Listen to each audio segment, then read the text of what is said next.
반갑습니다. 차트 분석 차트입니다. 현재 시장 하락 흐름이 계속해서 이어지고 있습니다. 금일 전체적인 시장 흐름이 어떻게 흘러갔는지 살펴보고 이후의 흐름을 살펴보도록 하겠습니다.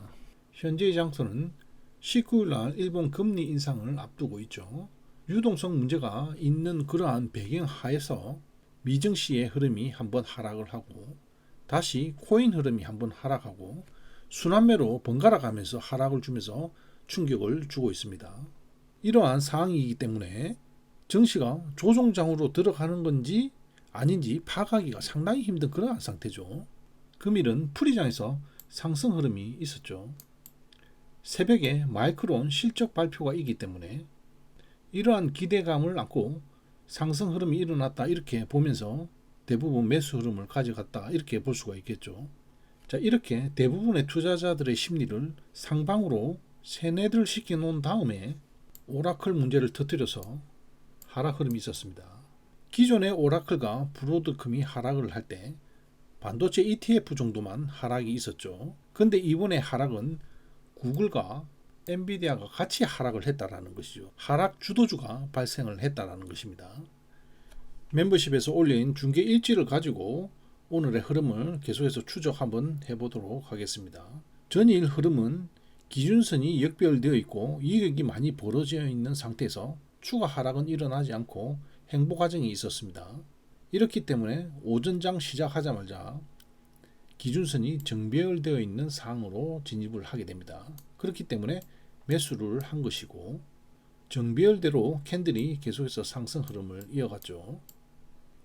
오전 9시 11분에 노란색 279에서 매수를 진입한다고 이렇게 말씀을 드렸습니다. 혹시라도 노란색 선에서 내려오게 되면 자, 이런 선에서 다시 분할 매수를 할 것을 생각을 하고 이제 진입을 한 것이죠. 그래서 상승 흐름이 있었고 위쪽으로 매물대 기준선이 위치를 하고 있기 때문에 상승 흐름이 나왔을 때 이제 청산을 하고 본장을 맞이하게 되었습니다. 본장 시작하기 전에 오라클 문제가 발생을 해버렸죠. 그래서 이렇게 하락 흐름이 일어나고 있었습니다. 이 오라클 문제가 본장에서 어떻게 작동을 할지 알 수가 없기 때문에 반응을 어느 정도 봐야 되겠죠.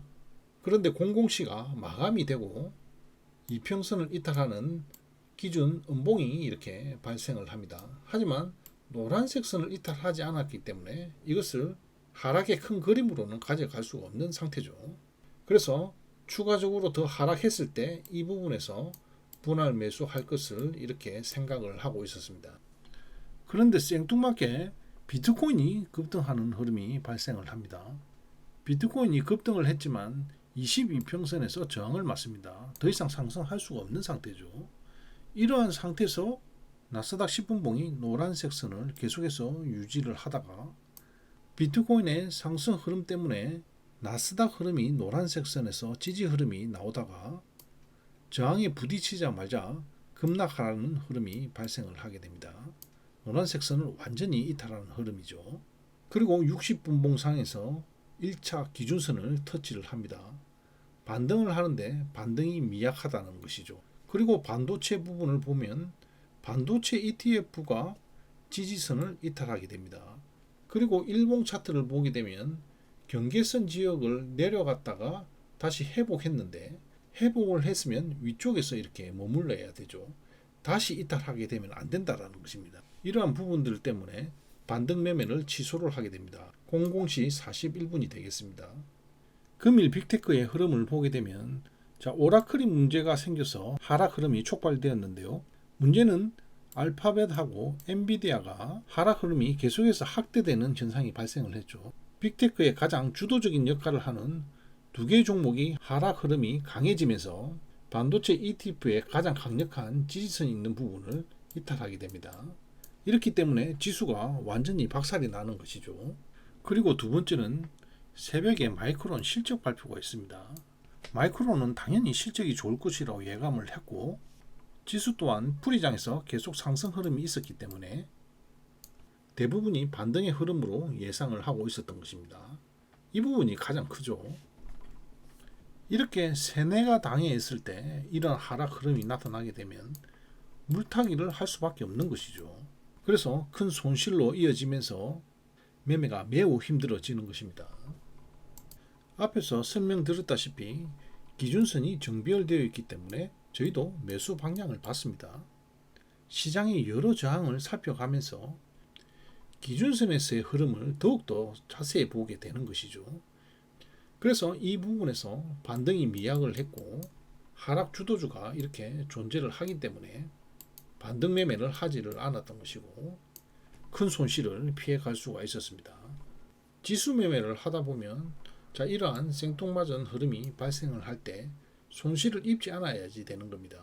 하지만 우리가 세뇌를 안 당할 수가 없고 당할 수밖에 없기 때문에 여기서 빠져나오는 것은 결국은 시장의 흐름을 잘 파악해야 되고 기준선을 설정을 해야 된다는 것이죠.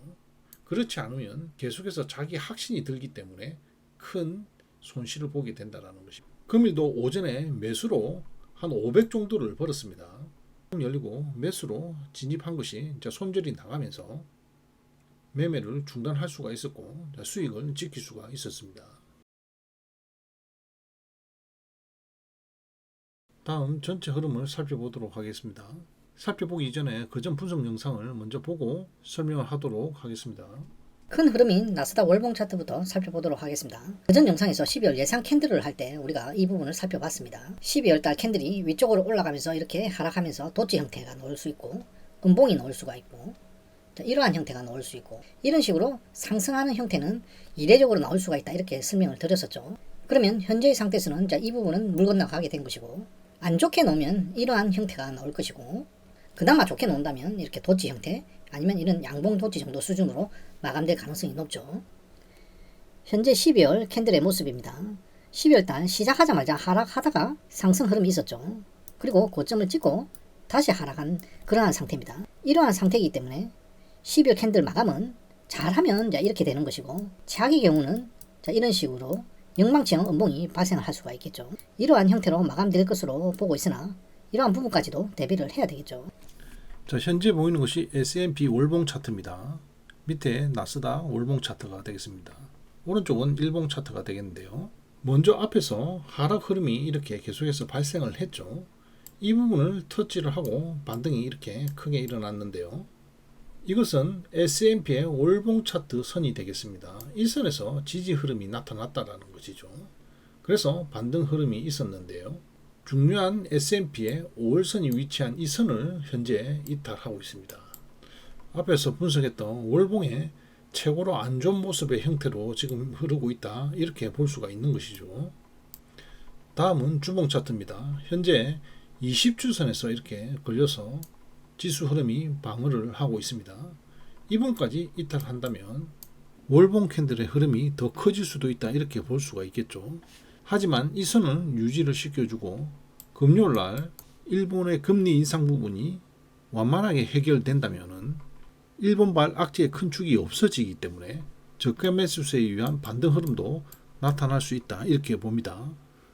하지만 일본발 충격이 가해지면 이 부분은 완전히 이탈하는 흐름이 발생을 할 것이고 그렇게 되면 반등을 한다고 하더라도 짧은 반등으로 이어지고 올해를 마감할 가능성이 높아졌다 이렇게 보셔야 하겠습니다.